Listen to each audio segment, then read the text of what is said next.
कहानी का शीर्षक खोया हुआ खजाना।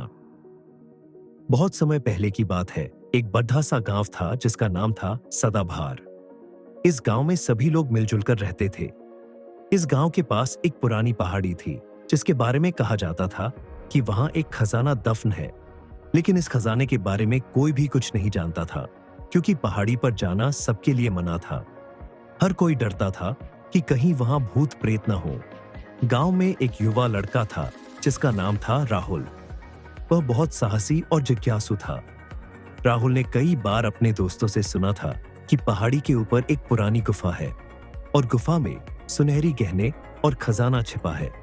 उसने ठान लिया कि वह खजाने की तलाश करेगा। एक रात जब गांव के लोग सो गए, राहुल ने अपनी एक टॉर्च ली और पहाड़ी पर चढ़ने का निर्णय लिया। राहुल ने धीरे धीरे पहाड़ी पर चढ़ना शुरू किया। अंधेरे में भी उसकी नजरें गुफा की ओर खड़ी हुई थीं। जब वह गुफा के पास पहुंचा तो उसे एक खौफनाक आवाज सुनाई दी। वह थोड़ा डर गया, लेकिन उसने हिम्मत नहीं हारी। उसने टॉर्च को जलाया और गुफा के अंदर चला गया। गुफा के अंदर अंधेरा था, लेकिन धीरे धीरे उसे दीवारों पर कुछ अजीब चित्र दिखाई देने लगे। चित्रों में गांव के पुरखों की कहानी दिखाई गई थी। पीछे जाने पर उसे एक बड़ा सा खजाना मिला, लेकिन अचानक उसे भूत प्रेत जैसा एक डरावना चेहरा दिखाई दिया। राहुल डर गया, लेकिन उसने सोचा कि ये सब सिर्फ उसकी आंखों का धोखा हो सकता है। वह सोचने लगा, क्या मैं इस खजाने को लेने की हिम्मत कर सकता हूं या नहीं। उसने खुद से कहा, जो लोग डरते हैं उन्हें हमेशा कुछ न कुछ खोना पड़ता है। उसने खजाने की ओर बढ़ते हुए अपने डर को मिटाने की कोशिश की। जैसे ही उसने खजाने तक पहुंचने के लिए हाथ बढ़ाया, एक सुनहरी रोशनी उसके चारों ओर फैल गई। वह रोशनी धीरे धीरे एक खूबसूरत परी में बदल गई।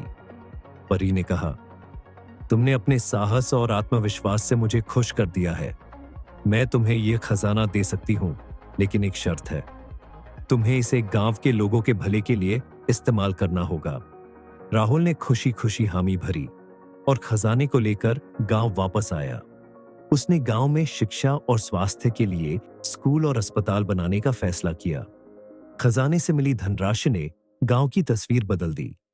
सभी बच्चे स्कूल जाने लगे और गांव में खुशहाली छा गई। गांव के सभी लोग राहुल के हीरो बन गए और उसकी बहादुरी की कहानी सुनाकर दादा दादी अपने बच्चों को सुनाने लगे। उन्होंने समझा कि असली खजाना केवल धन में नहीं, बल्कि साहस, समर्पण और सामूहिक भले में होता है। इस तरह राहुल ने साबित कर दिया कि सपने देखने वालों को कभी हार नहीं माननी चाहिए और सही दिशा में साहस के साथ कदम बढ़ाते रहना चाहिए। सीख। इस कहानी से यह शिक्षा मिलती है कि साहस और समर्पण से किसी भी चुनौती का सामना किया जा सकता है और सच्ची समृद्धि तभी आती है जब हम अपने उपलब्धियों का प्रयोग समाज के भले के लिए करें। उम्मीद है आपको यह कहानी पसंद आई होगी।